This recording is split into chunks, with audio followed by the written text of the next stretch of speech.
सुप्रभात बच्चों। आज का उपविषय अनुवाद ऋट लकार एवं कर्म कारक है। ऋट लकार का अर्थ है भविष्यत काल, यानी जो समय आगे आएगा। सामान्य भविष्यत काल में ऋट लकार का प्रयोग किया जाता है। क्रिया के जिस रूप से उसके भविष्य में सामान्य रूप से होने का पता चले उसे सामान्य भविष्यत काल कहते हैं। अब हमारे समक्ष प्रश्न उठता है कि हम वाक्य में ऋट लकार की पहचान कैसे करें कि जिस भी वाक्य के अंत में गा, गे, गी आए वहाँ हम ऋट लकार का प्रयोग करेंगे। ये मैंने पठ धातु का ऋट लकार लिखा है। पठिष्यति, पठिष्यतः, पठिष्यन्ति, पठिष्यसि, पठिष्यतः, पठिष्यत्, पठिष्यामि, पठिष्याव, पठिष्यामः। इसी तरह पुरुषवाचक सर्वनाम की तालिका होती है। उसमें पुरुष यानी प्रथम पुरुष, मध्यम पुरुष और उत्तम पुरुष, वचन, एक वचन, द्विवचन, बहुवचन, सह तौ ते पुल्लिंग में आते हैं, सा ते ताहा स्त्रीलिंग में आते हैं, नपुंसकलिंग तत् ते तानि, ये सभी जो हैं प्रथम पुरुष में आएंगे। और कोई नाम भी जैसे दशरथ, राम, सीता, लता, गीता, बालक, छात्र इत्यादि। मध्यम पुरुष में युष्मद् शब्द रूप का प्रथमा विभक्ति एक वचन, द्विवचन और बहुवचन त्वम, युवाम, यूयम। उत्तम पुरुष में अहम, अहवाम, वयम, ये इनके कर्ता होंगे। बच्चों, एक बात का विशेष ध्यान रखना कि जिस भी पुरुष का कर्ता होगा उसी पुरुष की क्रिया भी होगी, और जिस वचन की क्रिया है उसी वचन का कर्ता भी होगा। कर्म कारक। सबसे पहले हम कारक को समझते हैं। कारक क्या है?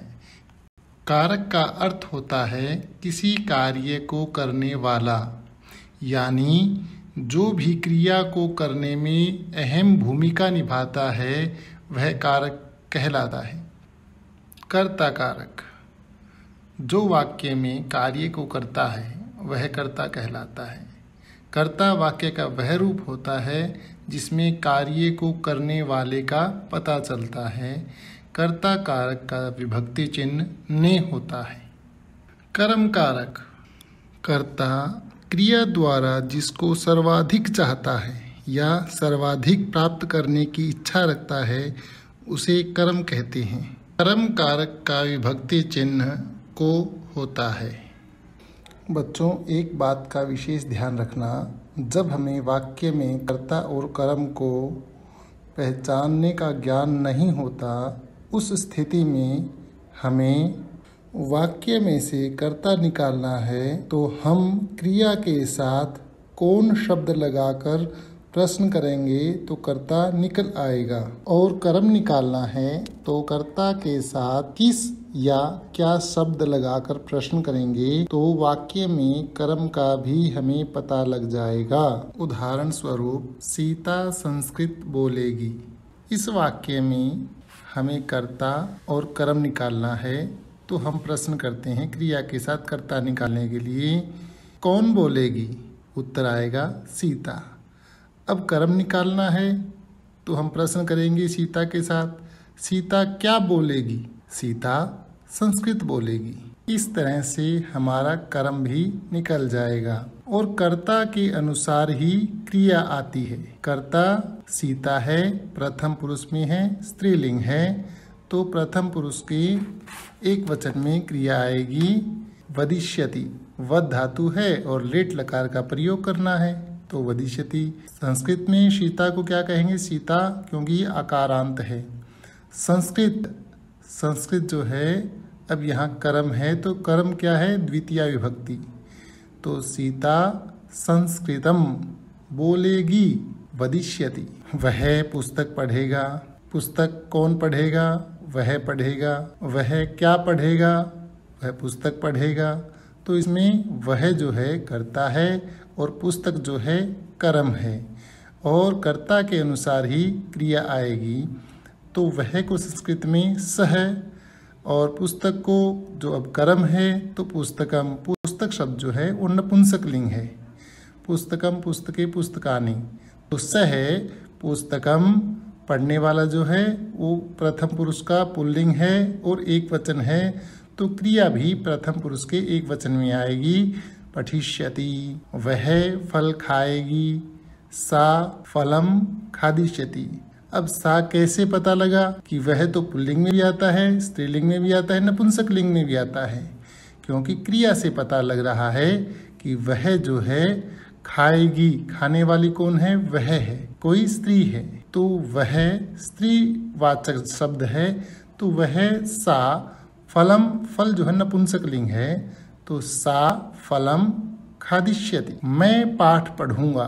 मैं जो है उत्तम पुरुष का एक वचन है और पाठ जो शब्द है वो पुल्लिंग है। तो यहाँ पर पाठ का जो रूप है वो राम के समान चलेगा। तो पाठ का द्वितीय विभक्ति एक वचन, जैसे छात्र का द्वितीय विभक्ति एक वचन छात्रम बनता है, तो बालक का बालकम बनता है, तो वह पाठ का पाठम बनेगा। और पढ़ूंगा तो पठ धातु लिट लकार के उत्तम पुरुष के एक वचन में पठिष्यामि बनता है। तो अहम पाठम पठिष्यामि। हम सब विद्यालय जाएंगे। हम सब एक नहीं है, दो नहीं है, यानी दो से ज़्यादा हैं, चाहे वो तीन हो, तीन से ज़्यादा, जितने भी हैं वो सारे बहुवचन में गिने जाएंगे। तो वयम, हम सबको संस्कृत में कहेंगे वयम विद्यालय जाएंगे। तो विद्यालय जो है यहाँ पर कर्म है, क्योंकि गम धातु है। गम धातु के योग में हमें अनुभव तो ऐसा होगा जैसे अधिकरण कारक होना चाहिए, लेकिन गम धातु के योग में हमेशा द्वितीय विभक्ति का ही प्रयोग होता है। तो विद्यालये न करके हम विद्यालयम ही करेंगे। तो वयम विद्यालयम गमिष्यामः, हम सब विद्यालय में जाएंगे। इसी तरह से तुम दोनों भोजन करोगे। तुम दोनों को संस्कृत में क्या कहते हैं? युवा, क्योंकि तुम दो जो है मध्यम पुरुष का द्विवचन है। और भोजन करोगे, भोजनम करिष्यथः। पत्ता गिरेगा, कौन गिरेगा? पत्ता गिरेगा। पत्ता जो शब्द है वो नपुंसक लिंग है, तो पत्रम गिरेगा पतिष्यति। तुम सब पत्र लिखोगे। तुम शब्द को संस्कृत में कहते हैं यूयम। पत्र लिखोगे, पत्र को पत्रम लिखोगे। लेखिष्यत। इस तरह से बच्चों आपको लिट लकार और कर्म कारक आप भली भांति समझ गए होंगे। धन्यवाद।